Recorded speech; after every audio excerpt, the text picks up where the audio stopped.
Yes, it is. Ocean's 11, a really big night here on the OETA Movie Club, watching the original version, Ocean's 11, starring, of course, Frank Sinatra, the entire Rat Pack, Dean and Sammy, Joey, and Peter. And coming up right after this one, Frank returns with his 1950s Hollywood classic, The Man with the Golden Arm, the story of a skilled card dealer who was also a one-time heroin addict. Also in the cast, Eleanor Parker and Kim Novak. That's our second movie. The Man with the Golden Arm will be coming up in about an hour from now.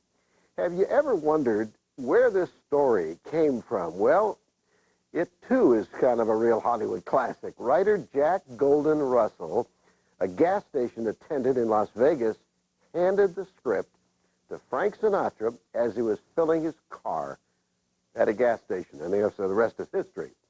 Now, let's remind you that we're always on the lookout for celebrity photos to share with our audience. If you've got a photograph, maybe a grandparent, aunt, or an uncle has a photo like that in an album at your house, would you consider sending it to us so we can show it on a future program?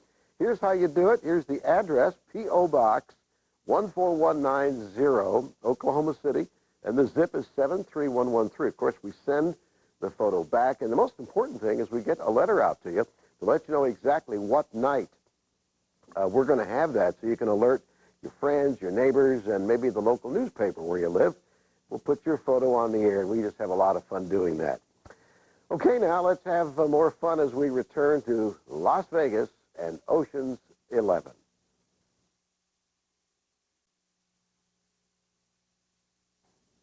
Everything's getting mighty interesting here on the OETA Movie Club.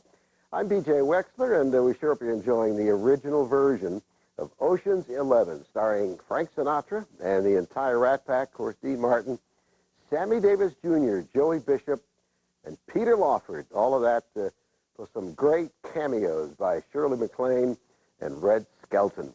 Most of the film was accomplished early in the morning before sunrise, since most of the actors also had shows in Las Vegas. Each shooting location was fully set up in advance so that minimal time would be wasted once the actors arrived. And what would you say would have been the most difficult task which faced the film's production team? You won't believe it. It was actually convincing Nevada's Clark County officials to let them use one of their garbage trucks. Now, before we get back to the movie, let's announce the latest winners for our most recent Movie Club Trivia question. This week's prize going out to 3 lucky winners. A copy of Joel McCrea, a double feature, and The Most Dangerous Game, one of those movies we played a couple of weeks back, and it's a great movie. And also Roger Ebert's Movie Yearbook 2000 as we watch the conclusion of Ocean's 11.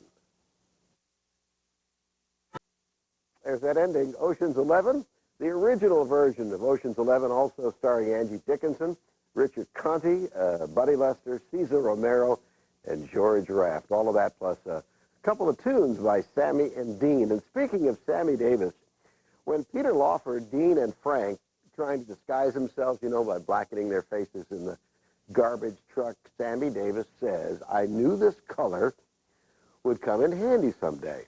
Well, as an inside joke, Dean and Frank would tease Sammy about that scene for as long as they knew each other thereafter. Now, as we promised coming up, Frank Sinatra